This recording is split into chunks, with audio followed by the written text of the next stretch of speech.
A big treat for you guys. Hey, everybody. It's Dr. G. You can call me Sunny from Feel Good Functional Medicine. And today I'm so honored to be speaking with Ellie Monjoseph, who is staying warm in Minnesota.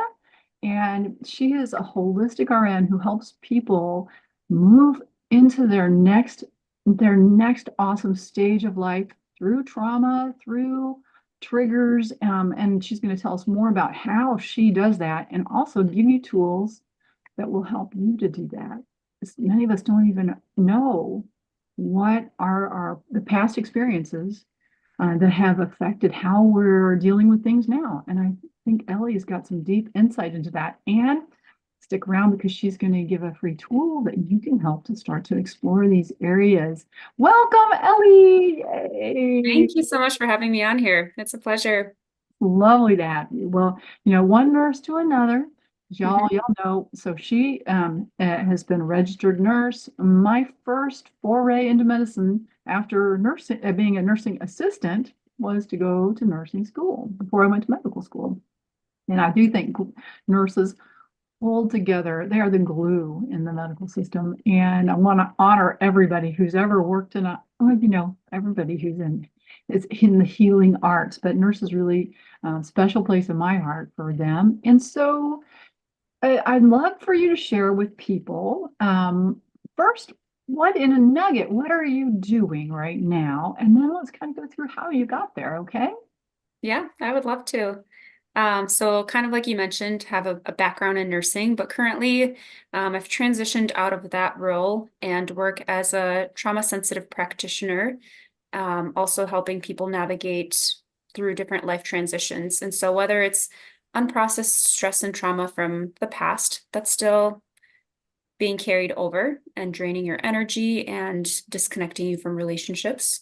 I'll work one-on-one with clients around that. Or if you're feeling like life is good, but you just keep hitting these roadblocks or things where you don't have enough capacity, you can't dream big enough, you're not connected to joy.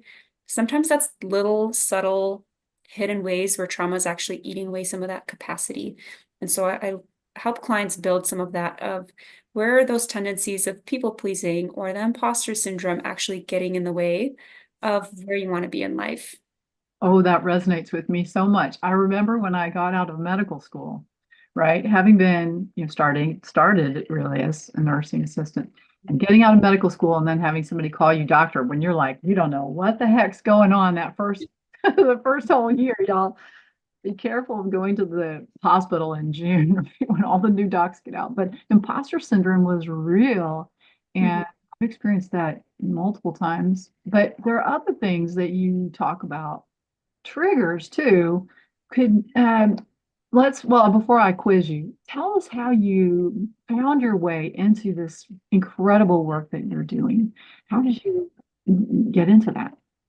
Yeah, for me, it was a very much my own healing journey too, of self-discovery and realizing where I was getting blindsided by some things from the past or carrying things over where maybe they served me in the moment, but no longer were actually beneficial. And so, as a nurse, that was very much my story too, of feeling burnt out, working in the hospital for a couple of years. You're taking care of people, so you're putting others first. And I definitely hit some compassion fatigue where I wasn't myself anymore.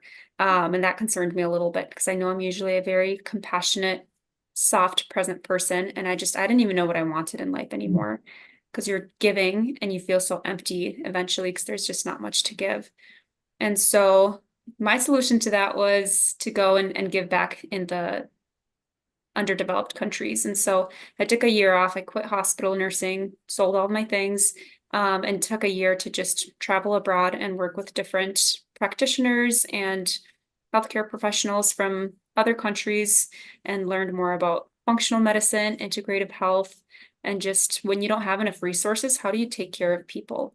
And not Mhm. just on a gut level or a health level, but how do you take care of people's hearts and souls and spirits?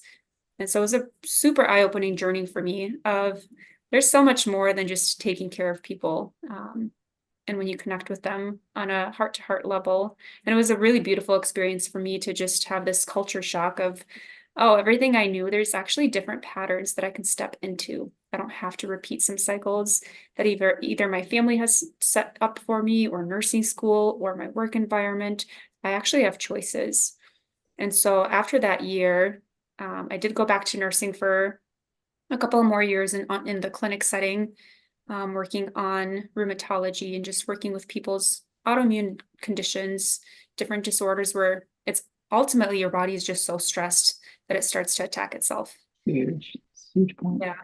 And so once I started on that journey, I realized, okay, there's this drive in me to really help people walk out of burnout, walk out of these triggers, walk out of some of the things that are making us sick physically when they're actually very emotional, or we're constantly flooding our body with different stress hormones, and how bad that is for us. And how do we actually break that cycle? Because when it's something we've been doing from maybe as early as childhood, it becomes so automatic.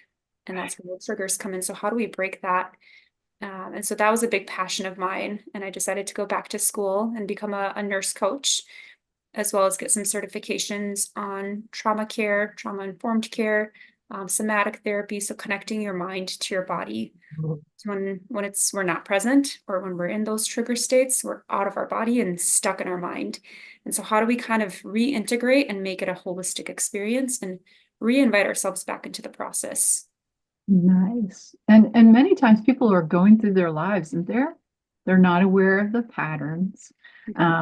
And then also the triggers, could you talk a little bit about what that means exactly? That when you say trigger, what are you referring to? Mhm. Yeah, so for triggers, it's almost like an emotional flashback. So when you are experiencing something and there's something that's uncomfortable for you, or there's a rupture in a relationship, there's disconnection that happens.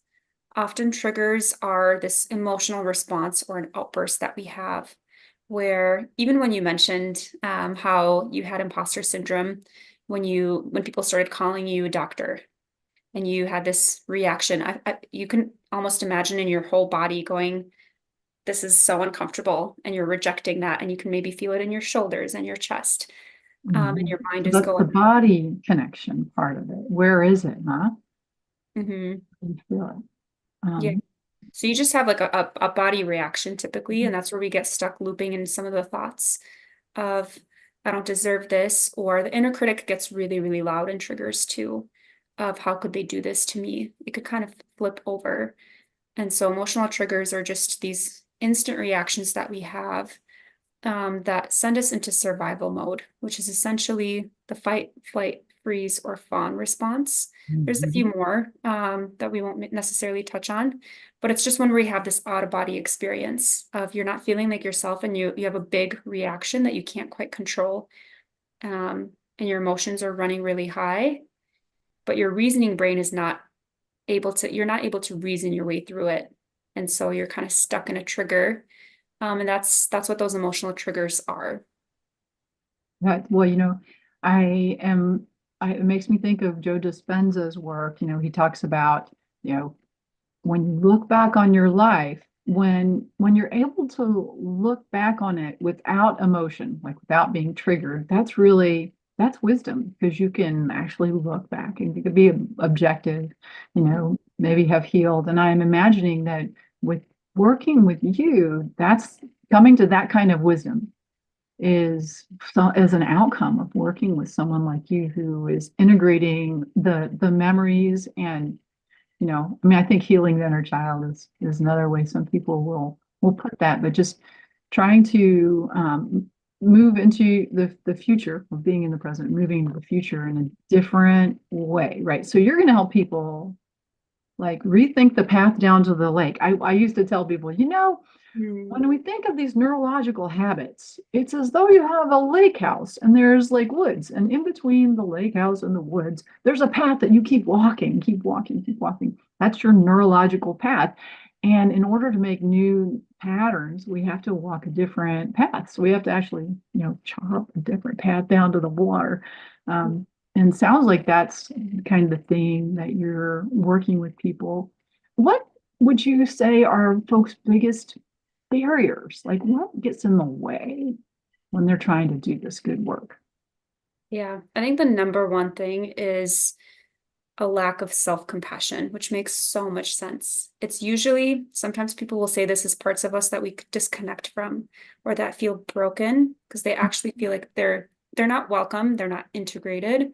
And so it's parts of us where we either carry shame for ourselves with that reaction or that memory, or we experienced emotional pain of disconnection, someone saying something hurtful, or physically showing us, hey, you don't belong when you act like this or when you do this. And so it's parts of us that we almost separate from ourselves, which is even more painful. And that's the last thing you want to do. You actually want to respond the same way that people maybe did in the past, or that harsh critic again starts to get really demanding and becomes a bully. And it actually spirals us deeper into this cycle. And so that's the biggest barrier is typically how can you get some compassion when you don't have enough for yourself? How can Mm. we gently invite your system and work with your nervous system to communicate to it, hey, right now you don't have capacity to take care of yourself. And you're also not seeing things clearly. So how can you borrow compassion from somewhere or something else? Ooh, I like that idea. Borrowing compassion. Mhm. So would that be like from another memory or from something you've learned in a book, or where would we borrow compassion from? Yeah, Or this one is tough because when you're in a trigger, what's happening is your emotional brain hijacks your reasoning brain. So it's like I said, it's really hard to think your way out of it. And what we really need is compassion. Compassion is to sit with passion, to be present. And that's the last thing that you're feeling. You're feeling out of control Mhm. and you're having this, again, emotional outburst, and it's hard to have compassion. And so when you think of trauma, what causes trauma is something happened, it was too much or it was too soon, and your system couldn't handle it. And so you jump out of your body and you start living in your mind and creating some of these cycles of looping thoughts of how could they do this to me, or I'm not enough, or I'm never going to get through this.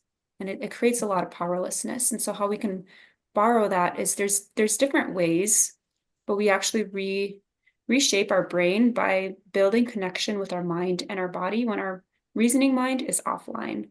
And so we learn to the correct term is just learning to resource either internally with ourselves, Mhm. and doing different regulating tools, learning to co-regulate, so regulating with other people, and again borrowing their nervous system and borrowing their capacity or their compassion when we don't have enough.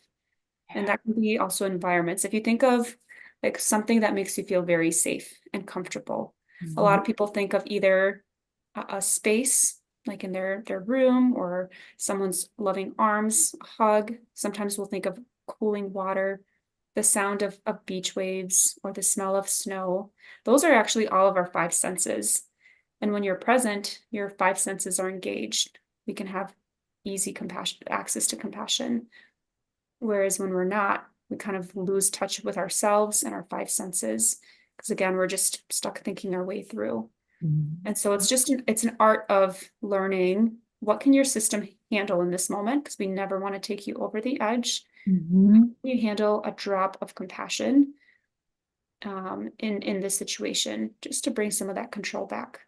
And we Ah, get to resource with different things when we're stuck. that's beautiful. I remember when I was in nursing school, which was actually a very hard time for me.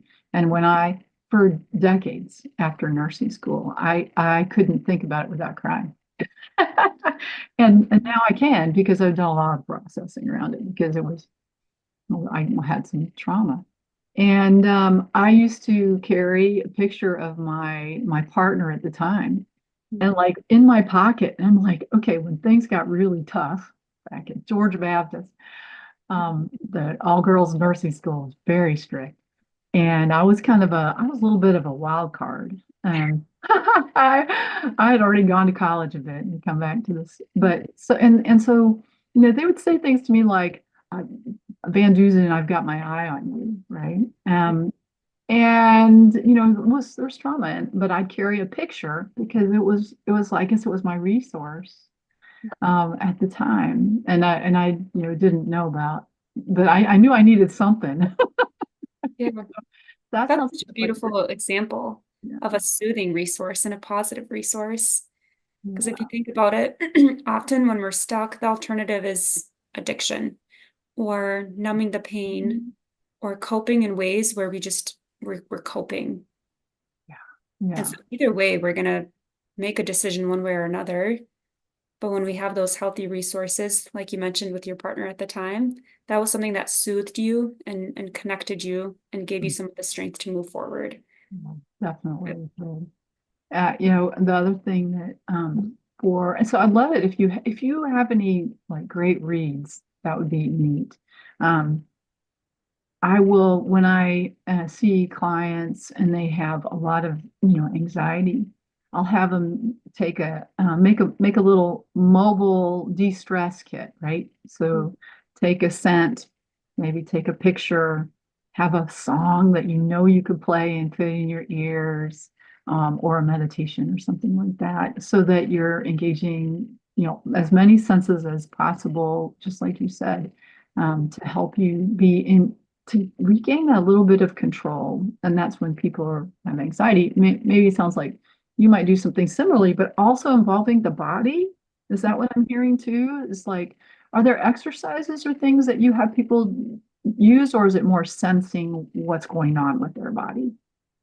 No, it's a blend of both. So it really depends on my job as the practitioner is to read off of your body where you're at. Maybe you're actually so uncomfortable that you're trying to leave.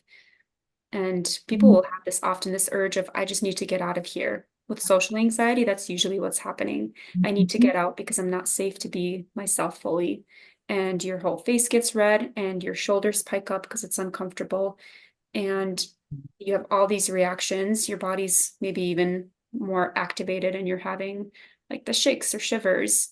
Or if you think of public speaking, if that's something you don't enjoy, your body's actually trying to get out. You can feel it in your body and you can feel it in your mind of I don't want to be here. And so it's really my job to read that off the client Mhm. and do a series of exercises to recognize which response are you in? Are you trying to run from this? Are you trying to fight it and kind of move head on? Mhm. Or are you maybe are you frozen and you feel completely stuck and you're actually looping and you don't know how to get out of this? And then it starts with a series of depending on where they're at, how many resources they have, how far we are into a session.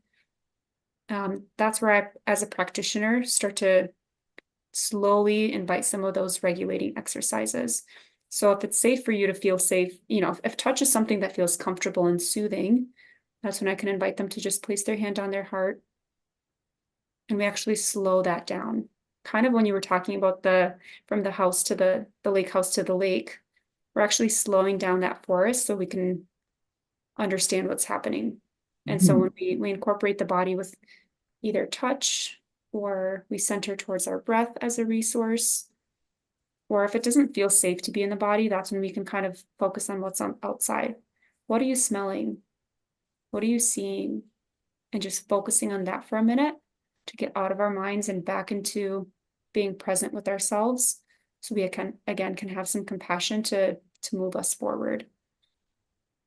Passion. And it is all about compassion, isn't it? I mean, it really is for self and others. Mhm. Um, and, well, I'm so thankful that you have shared your knowledge with us.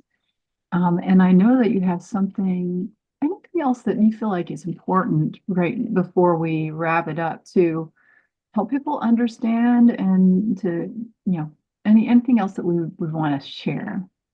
Yeah.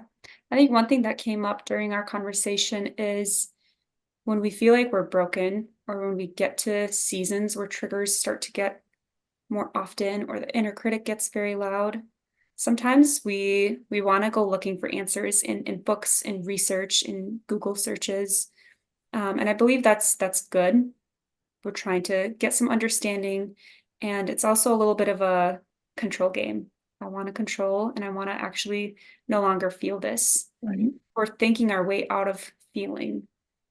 And so with resources, I usually encourage people with the statement that healing happens interrelationally. If you think of when somebody was stuck in at sea for days, the last thing, they're so sick of being out in the water. That's all they've seen for days, Mhm. and they just want to be on land. But the first thing that when they're on land that they need is water. And it's the same with people. It's often people that hurt us or circumstances that left us in a trigger state or maybe didn't teach us how to regulate. But it's also people that can provide some of that compassion and break some of those lies that we believe about ourselves of why we can't regulate or why we don't deserve to have compassion in those moments. Just an invitation of building some of that as a resource because that's so, so powerful. Because we were meant to live all together. Yeah, we're mammals. We're group things. It comes back to that, circle of connection and Yeah, just circle. learning to repair. Yeah. Um, Interestingly, during a time when I was pretty sick, uh, my nervous system, because of a toxin in my body, mhm, it really went totally sympathetic. I was very anxious and went from being a pretty big extrovert to an introvert that did not want to engage, talk, and because of a medical thing. So this is something that y'all may or may not know, but certain things, such as um, chronic Lyme disease, and tick-borne illness and mold exposure, can take people into this permanent fight or flight place. And I was a person who loved hugs. I got to a place where I did not even really want to be hugged. It was strange. And so sometimes we do need to also heal the body, to potentiate this kind of inner work that we're doing and really, bring you into full bloom. And that's, not a whole nother discussion, but stepping back into community when I was in that space of very highly triggered was hard. And I really had to be kind of dragged back into it by my partner, which I appreciate so much. And I wish I had had someone to talk with like Ellie, who could have given me more resources. And, because I was out there reading all the books, right? Doctor, heal yourself. Yep. That's the way. And you've also put together something that we can share with people. I'm going to go ahead and tell us about it. This is a QR code, so y'all pull out your cameras on your phone real quick so you can shoot the QR code. I'm going to share the screen. Where will this take people to, Ellie? Yep. So if you guys tap on the QR code or scan it, it'll send you to a sign up sheet where you just will plug in your email. And once you have the email, that'll drop a mini guide into your inbox. And so the mini guide is just a very simple, short version of what actually happens when your brain is being hijacked.